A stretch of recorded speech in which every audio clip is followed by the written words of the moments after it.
এটা ইরানের foreign minister phone করেছিলেন জাস্ট শোক জানানোর জন্য এবং আমাদের প্রতি সমবেদনা প্রকাশের জন্য। এটা আমরা তো ওই শোক বই ফেলেছি প্রত্যেক মিশনে, ওখানে তাদের ডিজি গিয়ে সই করেছে। তখন তারা বলেছে যে আমরা ওই চিঠি কোনো পাঠাবো না, আমাদের ফরেন মিনিস্টার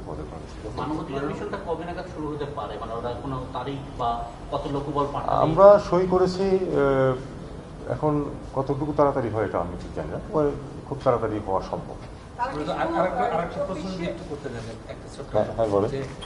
তত্ত্বাবধায়ক সরকারের বা এই ইন্টারিম গভর্নমেন্টের পররাষ্ট্রনীতির ক্ষেত্রে দৃষ্টিভঙ্গির কোনো পরিবর্তন আছে আপনি মনে করেন? বা খুব ভেগ প্রশ্ন হয়ে গেল না, কোন ক্ষেত্রে দৃষ্টিভঙ্গি? ওভারঅল আমাদের সম্পর্কের ক্ষেত্রে, দৃষ্টিভঙ্গির ক্ষেত্রে আমরা দেখেছি সব রাষ্ট্রই যেমন ওয়েলকাম করছে ইন্টারিম গভর্নমেন্ট। এই যে একটা বছর গেল, এখানে কি আপনি কোনো নিজেও আপনি ফরেন মিনিস্ট্রি সার্ভ করেছেন, এই গভর্নমেন্টের সময় রাষ্ট্রের দৃষ্টিভঙ্গির কোনো পরিবর্তন দেখছেন বা সম্পর্কের ক্ষেত্রে?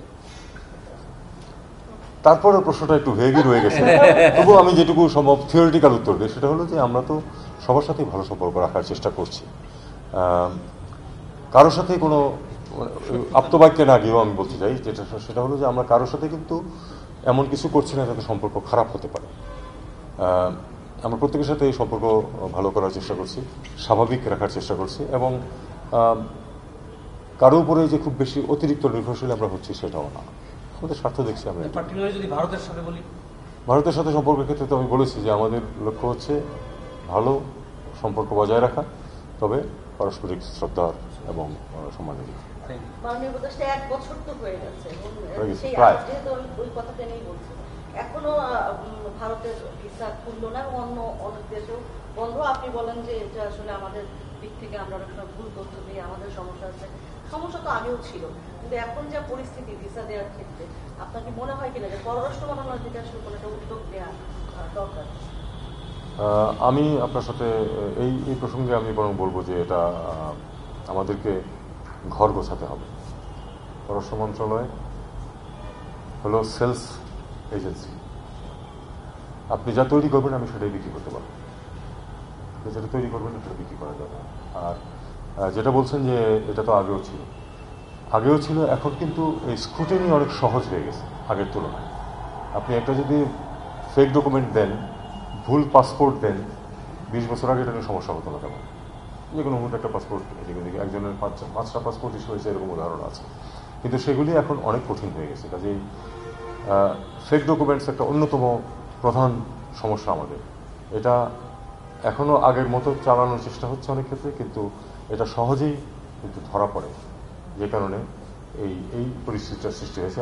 আমাদের ঘর গোছাতে হবে, আমাদের এখান থেকে যাতে এই ধরনের অপরাধমূলক কার্যক্রম না হয় সেটা দেখতে হবে, তাহলে ধীরে ধীরে আমরা এটা আবার ঠিক করে নিয়ে আসবো। আপনাদেরকে ধন্যবাদ।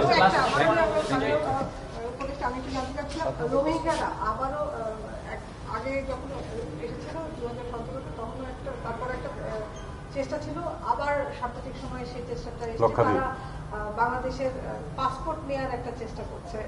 একটি ব্যাপারে আপনারা নজর, এটা ব্যাপারটা হলো যে এটা নজরে আছে আমাদের মন্ত্রণালয়ের এবং হোম মিনিস্ট্রির, ওখানে যারা অন্যান্যরা কাজ করছেন তাদেরও। বিষয়টা হচ্ছে যে অপরাধ পৃথিবীতে আছেই, দুর্নীতি আছে সবখানেই। দুর্নীতির মাধ্যমে এই জিনিসগুলি কেউ করছেন।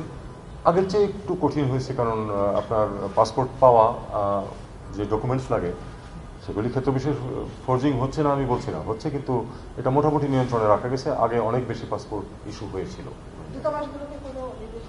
দূতাবাসগুলোর এটা তো, তারা তো আসলে এখন পাসপোর্ট কিন্তু দূতাবাস ইস্যু করে না, তারা তথ্য নেয়, পাসপোর্ট কিন্তু ইস্যু হয় ঢাকা থেকে। তাদের স্কুটিনিটা এখানে হয় না। আমরা তো এখনো জানি না যে কে আসছেন, বা আমরা